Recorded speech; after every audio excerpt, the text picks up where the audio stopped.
నిజం కొంచెం కఠినంగానే ఉంటుంది. మనల్ని పట్టించుకొని వాళ్ళపైనే మనకి ఎక్కువ ప్రేమ పెరుగుతోంది. వాళ్ళు ఒక్కసారి మాట్లాడినా మన హృదయం మొత్తం పూలమాల వేసినట్టు ఆనందంతో నిండిపోతోంది. కానీ వాళ్ళకి మాత్రం అది సాధారణమే. మనం ఇచ్చే ప్రేమ, శ్రద్ధ, టైం ఇవన్నీ వాళ్ళకి విలువలేని వాటిలో అనిపిస్తాయి. మనకి తెలుసు వాళ్ళకి మనతో మాట్లాడాలని కూడా ఇష్టం ఉండదని. అయినా కూడా వాళ్ళ కోసం ఏదో చెయ్యాలని, వాళ్ళు సంతోషంగా ఉండాలని మనసు తప్పిస్తూ ఉంటుంది. కానీ నిజం ఏమిటంటే వాళ్ళు మనం ఇస్తున్న దాన్ని తీసుకుంటారు. కానీ మనం ఆశిస్తున్న చిన్న ప్రేమను కూడా తిరిగి ఇవ్వలేరు. ఇక్కడే మనం ఒకటి గుర్తుంచుకోవాలి. ప్రేమ అనేది అడిగితే ఇచ్చేది కాదు, మనసుంటే పంచేది. మన విలువను గుర్తించని చోట మన ప్రేమ ఎంత ఇచ్చినా అది వృధానే. ఎవరికి ఎంత ఇస్తే అంత విలువ పెరుగుతుంది అనుకోవడం తప్పు.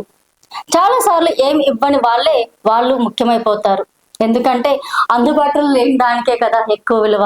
కాబట్టి మనల్ని పట్టించుకునే వాళ్ళ కోసం మన భావాలు, మన సమయం, మన మనసు ఇవన్నీ వృధా చేసుకోవద్దు. ఎందుకంటే మన ప్రేమను అర్థం చేసుకునే వాళ్ళు మన కోసం ఎదురు చూస్తూ ఉంటారు. మనల్ని ప్రేమించని వాళ్ళ వెనకాల పరిగెత్తడం కన్నా మన విలువను గుర్తించి వాళ్ళతో నడవడం మంచిది. చివరికి గుర్తుంచుకోండి, మనసు ఇచ్చే ప్రేమ కంటే మనసు నిలబెట్టే ఆత్మగౌరవం చాలా గొప్పది.